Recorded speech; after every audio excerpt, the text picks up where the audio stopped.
네, 북한 사회와 주민들의 삶에 대한 궁금증을 알아보는 북한이 궁금해 시간입니다. 지난 시간에요, 우리 평양 택시에 대해서 알아봤고요. 궤도 전차, 무궤도 전차에 대해서 얘기를 해봤어요. 네. 이 궤도 전차, 무궤도 전차의 공통점과 차이점. 참 쉽습니다. 네. 둘 다 지붕에 일단 전기선이 있는데요. 도로에 레일이 있으면 궤도 전차고요. 레일이 네. 없으면 무궤도 전차입니다. 네, 정확하게 잘 기억하셨습니다. 자, 오늘은 이어서 우리가 잘 몰랐던 북한의 대중교통 얘기 나눠보려고 하는데요. 도움 말씀 주실 두 분입니다. 한국교통연구원의 안병민 박사님, 안녕하세요. 반갑습니다. 그리고 평양 출신 탈북민 남인희 씨입니다. 어서 오세요. 안녕하세요. 네. 자, 남인희 씨, 평양에서 지하철, 궤도전차, 무궤도전차, 그리고 데이트할 때는 평양의 택시까지 다 네. 이용을 해보셨는데, 남한에 와서 대중교통 수단, 주로 어떤 거 이용하세요? 지하철하고 버스를 자주 이용을 하거든요. 근데 너무 잘 돼 있어가지고 특히나 지하철도 되게 잘 되어 있고 고속버스 같은 경우는 그냥 한 번에 가는 게 너무 신기했어요, 그 거리를.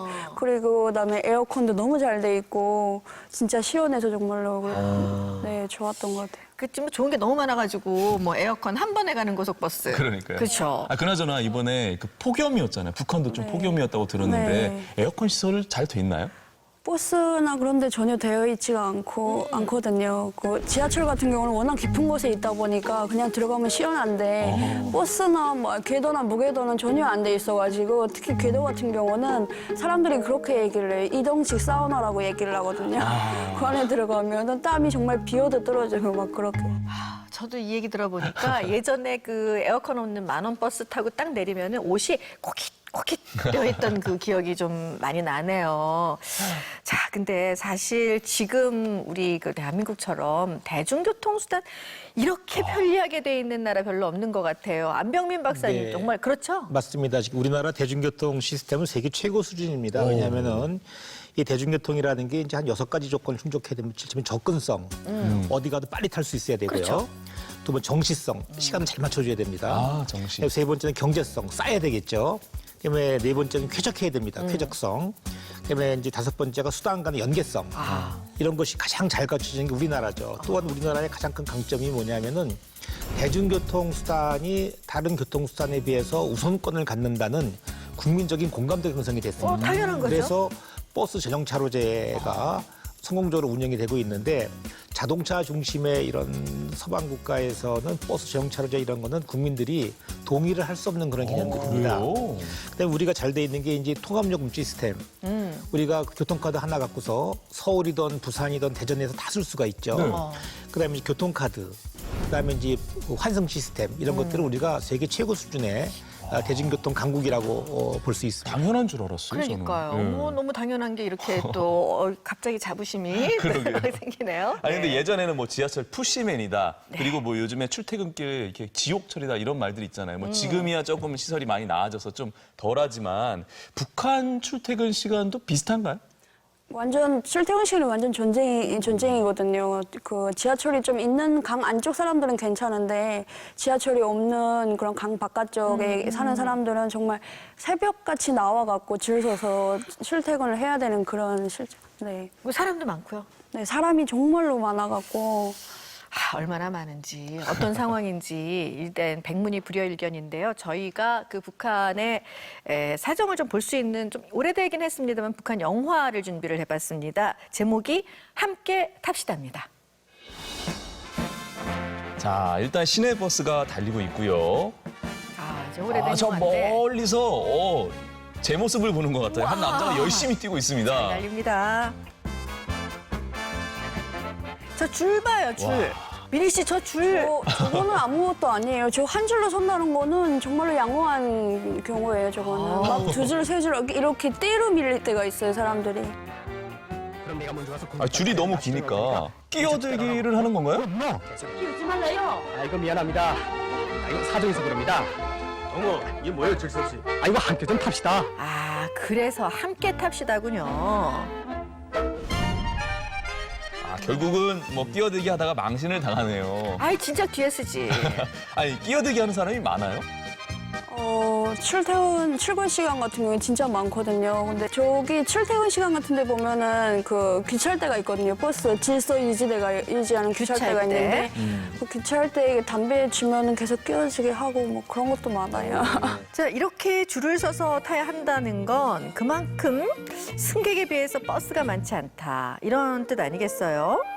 예, 일단은 그 교통 그 이동이 우리나라처럼 이게 매 시간 하루 종일 이렇게 일정한 패턴이 아니고 특히 이제 북한 같은 쪽에는 출퇴근 시간에 집중을 하고 나머지 시간은 교통 통행이 거의 없죠. 그러니까 전체적으로 그 차량을 많이 늘린다고 하더라도 그 출퇴근 시간 이외에는 나머지 차들이 전부 다 운유를 정차를 해야 되는 상황이기 때문에 북한에서는 주민들에게 그런 고통을 이제 감내하라는 이런 정책으로 이제 이걸 하고 있는 거죠.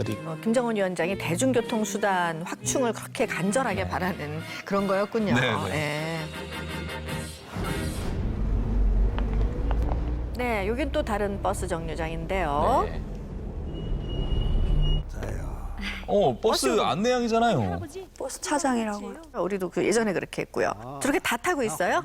전에는 뒤에 이렇게 오르게 되면 통이 있었어요. 이런 박스, 그러니까 철로 된 박스인데 거기다 버스표를 놓고 올라가게 돼 있었거든요. 근데 사람들이 잘 안 넣어요. 누구 이렇게 감시하는 사람이 없으니까. 그러다 보니까 버스 차장이 다시 생기더라고요. 고마웠어. 저도 정말 고마워요.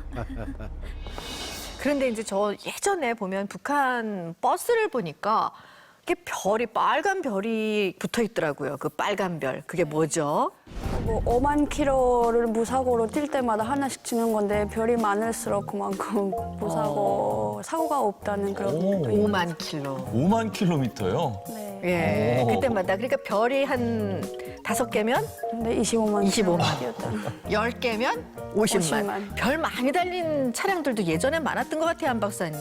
예, 그렇습니다. 우리가 이제 보통 이제 평양 시내 가면서 많이 본 거는 한 100만 킬로 정도 다닌 것 봤었는데 최근에는 그러한 차량들은 공기를 많이 배출하는 경우도 있고 그다음에 이제 안전성 측면도 있기 때문에 그런 차는 과거처럼 훈장이 아니라 도태돼야 될 차량으로서 최근에는 그런 차량을 많이 좀 처분하는 것 같습니다. 그렇더라고요. 지난번에 가서 보니까 별 개수가 확 줄어든 것 같은 그런 느낌을 받았어요.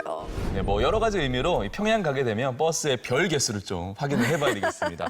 그런데요, 이제 궤도, 뭐 무궤도 전차 그리고 버스 이런 교통수단들은 멀리 못 가잖아요. 단거리 운송수단인데 그러네요. 장거리 갈 때는 어떻게 가요? 그 서비차를 제가 타봤거든요. 두 번 서비차요? 정도를 서비차? 타봤는데, 네, 평양에서는 보리버스라고 하는데, 그러니까 평양에서 지방으로 가는 그런 거거든요. 잠깐만요. 벌이 돈 번다 그래서 네, 버리버스. 보리버스 이렇게. 그리고 서비차 그러면 서비스에서 스가 빠진 거. 서비차. 예, 예. 저는 그때 평성 장마당 한번 가보느라고 가봤고, 그다음에 사리온에도 한번 가보고 이렇게 두 번을 가봤는데 가면은 그 평양 어느 지역에 가면 그런 버스들이 많이 있는 그런 곳이 있거든요. 한국의 그 버스 터미널처럼. 네, 거기 가면 뭐 평양 원산, 뭐 평양 개선, 평양 사리온 이렇게 앞에다 이렇게 붙이고 사람들을 태우고 그런 버스들이 많아요. 그래요.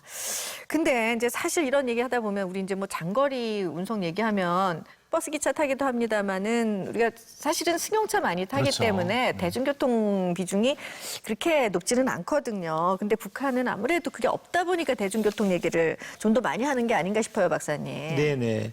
그 개인 차량들이 없다 보니까 일단 그 우선적으로 선호되는 것이 대중교통, 또 대중교통이 없는 지방 도시 같은 경우에 있어서는 역시 그 뭐 2시간마다 한 번씩 다니는 일반 그 열차를 이용한다든가 그렇지 않으면 지금 이제 뭐 서비차, 그러니까 화물차 같은 경우가 일단 그 화물차 트럭 그 짐칸에 사람이 타고 다니는 거죠. 돈을 내고 이렇게 하는 이런 그 비정상적인 운행이 이루어지고 있는데 그런 것을 통해서 주민들이 이동을 해야 되는 이런 상황들이죠. 그러면 이제 그 서비스차라는 게 우리는 이제 잘 없는 개념이어서요. 그러니까 남인 씨가 탔던 거는 버스고, 네, 버스. 예, 그러면은 트럭도 서비스차가 될 수 있는 거고요. 네, 그렇습니다. 저희 평양 같은 경우는 트럭 같은 걸 하면 잘 안 타거든요. 사람들이 불편하고 하다 보니까. 그래서 버스가 서형, 중형, 대형까지 다 있어가지고 네, 앉을 수 있고 되게 편리한 버스예요. 네, 돈도 많이 내고 하다 보니까. 그렇죠. 역시 평양입니다. 예. 아니 박사님, 그럼 서비스차는 개인이 운영하는 건가요? 네, 개인이 운영합니다. 그래서 개인이 차량을 이제 그 기업소를 지입하는 형태가 돼가지고 이제 그 기업소가 이 정부기관에 이제 차량 등록을 하는 거죠. 자기 회사 차량인 것처럼. 그래서 그 운행은 실질적으로 민간이 하고 있고요. 이런 것들이 전부 다 어떤 그런 그 뇌물고리로 연결이 돼 있는 거죠. 전부 다. 그러니까 국가의 공공 부분이 할 수 없는 것들을 정부의 그 국가기관의 묵인하에서 민간이 하고 있는, 그러니까 불법 영업인 거죠. 그러니까. 그렇군요. 근데 어쨌든 이용 요금은 어때요? 제가 한 2014년도인가 그때 2014년도 겨울에 그때 평성에 한번 갔었거든요. 장바단. 근데 그때 2만 원을 줬어요. 북한 돈 2만 원. 1인당. 네. 그리고 그러니까 뭐 거리가 더 멀어질수록 평성은 좀 가까운 거고 그다음에 위쪽 지방으로 올라갈수록 요금은 더 비싸지거든요. 지난 시간에 그 무게도 열차가 뭐 5원이라고 말씀하셨잖아요. 네. 그러면 2만 원이면 상당히 비싼 금액인데 네. 그래도 주민들이 이용을 하나요? 그렇죠. 그것밖에 없다고 봐야죠. 그걸 지방으로 갈 수 있는 게 열차를 타려면 며칠 기다리거나 한 번 타면 언제 도착할지 모르거든요. 그러다 보니까 돈을 좀 주더라도 확실하게 빨리 갈 수 있는 방법을 택하는 거죠. 그렇군요. 뭐 그러니까 이게 시간이 돈인 건데 뭐 예전에 보면은 열차 타면은 뭐 며칠씩 간다, 심할 경우에 열흘씩 간다 그랬었는데 이제 그렇게는 안 하는가 봐요. 네, 그렇습니다. 지금은 이제 그 서비스차 같은 경우가 도시와 도시를 연결하는 것이 거의 정례화돼 있어가지고요. 가령 이제 그 해산에서 평양까지 그 별도의 그 우리 같은 그 승합차 같은 거죠. 그 하나를 전체를 빌려서 화물을 수송할 경우에는 뭐 $300, 평성까지 $250, 거의 정찰 가격이 매겨져 있습니다. 그러니까 전국적으로 하나 이루어지는 그 네트워크로서 지금 이 서비스차나 이런 차량들이 운행이 되고 있는 상황입니다. 이 뭐 사경제가 좀 발달을 하면서 이제 교통 변화까지 이렇게 오게 됐는데 그 변화의 속도가 점점 더 빨라지지 않을까요, 박사님? 예, 그렇습니다. 이제 그 가장 큰 것들이 이제 핸드폰이 이제 보급이 되면서 핸드폰을 통해서 이제 물가 정보를 알게 되는 거고 또 물가 정보에 따라서 이제 어떻게 이제 이 물류가 이동하게 되면은 이제 이게 수익이 난다는 걸 알게 되는 거죠. 그러니까 어디 가서 사면 좀 더 싸다. 네, 그럼 그렇습니다. 그래도 가는 거죠. 네. 그러니까 이런 것들이 같이 연계돼가지고 북한의 통신과 교통이 결합이 되면서 시장 기능까지 확대되는, 그러니까 이 아주 새로운 단계의 어떤 이런 북한의 경제 변화가 일어난 그 상황입니다. 지금 나민희 씨가 옆에서 박사님 말씀 들으면서 끄떡끄떡하고 있어요. 정말 그런 것 같죠?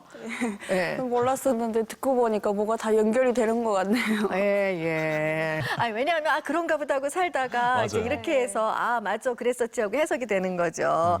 자, 이게 통일 전망대죠? 네. 나민희 씨는 이제 최근까지 평양에서 대중교통을 이용하다 왔는데 북한의 교통이 좀 앞으로 어떻게 변했으면 좋겠다 이런 바람이 있으면 좀 말씀을 해주시죠.